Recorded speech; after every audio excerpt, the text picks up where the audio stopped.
এক দলের চুলকানি বেড়ে গেছে, আছে না নাকি না? আর জোরে আওয়াজ দিয়ে বলেন না, আছে না নাকি নাই?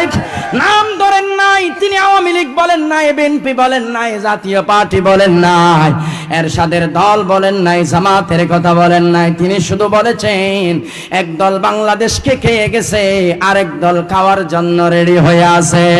এই কথা বলার পরে একটি দলের ঘুম হারাম করে দিয়েছেন, কে বলেন?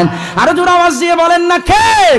আমরা দল টল বুঝি না, আলেম আছে যেখানে, কোরআন আছে যেখানে, আমরা সেখানে থাকতে রাজি আছি নাকি নাই? নারায়ে তাকবীর! আল কোরআনের আলোক, আল হাদিসের আলোক, আল্লাহ আমাদের সবাইকে তৌফিক দান করুক, আমিন বলেন। কোরআন আছে যেখানে, আমরা সেখানে আছি নাকি নাই বলেন? এবার আল্লাহর নবীকে বলো, আপনারা বেজার হচ্ছেন মনে হয়, মাঝে মাঝে একটু বলতে হয়, ঠিক কিনা বলেন? কারণ এগুলো না বললেও আল্লাহ বলবেন হাসিলাল আমলও বলতে পারলি না, এখনো বললি না কেন? ধরবে কি ধরবে না বলেন? আরো জোর আওয়াজ দিয়ে বলেন না, ধরবে কি ধরবে না? আমরা তো সুড়ো মৌলানা সাহেব, আমরা যখন এইরকম গরম করে কথা বলতাম, আমাকেও কয়েকটা মাহফিল থেকে নামিয়ে দেওয়া হয়েছে, আমি ছোট্ট মানুষকেও নামিয়ে দেওয়া হয়েছে। ভাগ্য বালা জিয়ালন্য নিজাই, জোর আওয়াজ দিয়ে বলেন না, ঠিক কিনা?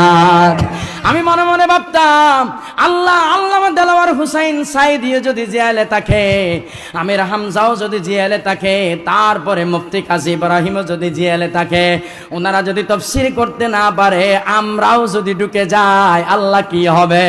অন্তত পক্ষে আমাদের মতো ছোট কাটো যারা আছে তাদেরকে হলে বাইরে রাখিও, দোয়া কবুল করার মালিককে। আরো জোরে বলেন না, মালিককে? আল্লাহ নবী মুহাম্মদুর রাসূলুল্লাহ সাল্লাল্লাহু আলাইহি সাল্লাম বললেন, আপনাদের কষ্ট হচ্ছে? আল্লাহর নবী মুহাম্মদুর রাসূলুল্লাহ সাল্লাল্লাহু আলাইহি ওয়াসাল্লাম বলেছেন, জিবরিল বলেন ওই মানুষটিকে তাড়াতাড়ি বলেন। আল্লাহর নবী বললেন, ফেরাউনের বাদী ছিল, উনি কিন্তু নেককার ছিল, ওনার 3 জন পুত্র সন্তান ছিল। ফেরাউন ডাক দিয়ে বলে, হে মেয়ে, মূসা আলাইহিস সালামের উপর ঈমান এনেছস, ঈমান ছেড়ে দে, নয়তোবা তোকে আগুনে পুড়ে মেরে ফেলব। আল্লাহু আকবার বলেন, আল্লাহু আকবার। ঈমান ছেড়ে দে, নয়তো আগুনে পুড়ে মেরে ফেলব। হযরতে বেলাল রাদিয়াল্লাহু তাআলা আনহুকে বলা হয়েছিল, বেলাল ঈমান ছেড়ে দাও, নয়তো তোমাকে মেরে ফেলব। বেলাল বলে, ঈমান দেব না, জীবন দিতে প্রস্তুত আছি নাকি নাই বলেন? আরো জোরে বলেন না, আছি নাকি নাই? ঈমান দিতে রাজি নয়, জীবন দিতে হলে কাদের মোল্লা, মাওলানা নিজামী, মীর কাসেম আলী, আল্লামা সাইদির মতো আমরা প্রস্তুত আছি নাকি নাই বলেন? আল্লাহ আমাদের তৌফিক দিক, আমিন বলেন। আমরা দেখেছি শুধু তাদেরকে মারেন নাই, ওই স্বৈরাচার সরকার আমাদের বিএনপির নেতাগুলোকেও মেরে ফেলেছে, ঠিক কিনা বলেন? আমাদের চট্টগ্রামের যিনি সিংহ ছিলেন সালাউদ্দিন কাদের চৌধুরী, তাকে ফাঁসি দিয়েছেন।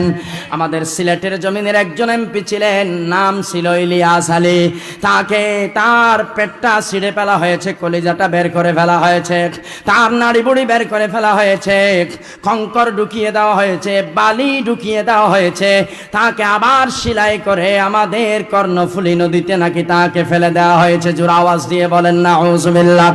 বলেন তো, এই বাংলার জমিনে যারা এই কাজগুলো করেছে তাদের একদিন না একদিন বিচার হবে, ঠিক কিনা বলেন?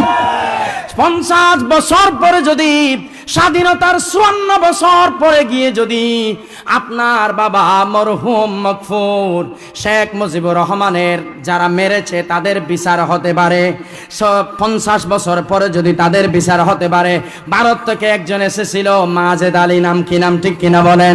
তাকে 50 বছর পরে নিয়ে যদি ফাঁসি দেওয়া হয়, মেরে ফেলা হয়, আপনিও জেনে রাখেন, আপনি যাদেরকে মেরেছেন, একদিন না একদিন ভারতের জমিন থেকে এনে বাংলার জমিনে আপনারও বিচার করা হবে, ঠিক কিনা বলেন? আরো জোরে আওয়াজ দিয়ে বলেন না, ঠিক কিনা? সেই ক্ষমতা ইনশাআল্লাহ বাংলার জমিনে তখন কায়েম হবে যখন কোরআন দিয়ে বাংলার জমিন চলবে, ঠিক কিনা বলেন? কোরআন দিয়ে বাংলার জমিন চলুক, আমরা চাই কি চাই না? ইনশাআল্লাহ বলেন, ইনশাআল্লাহ। আল্লাহ আমাদের তৌফিক দিক, আমিন বলেন।